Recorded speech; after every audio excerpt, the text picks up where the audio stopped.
Namangan viloyatidagi Kosonsoy shahri nomining kelib chiqishi tarixiga yuzlanish vaqti keldi.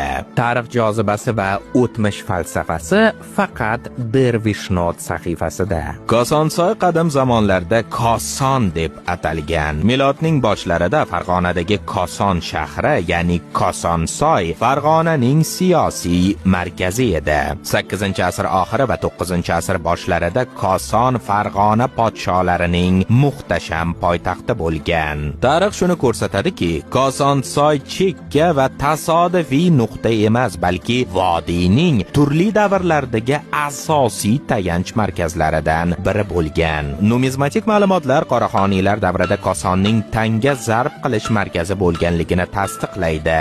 Bu shaharning ma'muriy va iqtisodiy ahamiyatini bevosita ko'rsatuvchi muhim omildir. Olim Bartelt o'rta asrlardagi Gesay shahrini Koson bilan aynan bir xil deb hisoblagan va avvalgi davrlarda Davonning poytaxt shahri Guyshan ham Koson hududida joylashgan deb taxmin qilgan. Koson arab geograflaridan Istahriy ibn Havqal Muqaddasiy asarlarida qayd qilingan. Aytish joizki, Koson nomi aslida Kas, ya'ni kat, qishloq so'zidan olingan. Mashhur Hanafiy huquqshunosi Alauddin Abu Bakr al-Kosoniy hamda 30 taga yaqin risola yozgan va Sharqiy Turkiston nufuzli xo'ja sulolalarining ajdodi hisoblangan Mahduma Azam ushbu tarixiy hududda dunyoga kelgan. Videoni esa Kosonsoyda yashovchi yoru do'stlarga, mehnatkash mard Kosonsoy xalqiga yuborib qo'yishni unutmang. Shunga o'xshash tarixiy kontentni o'tkazib yubormaslik uchun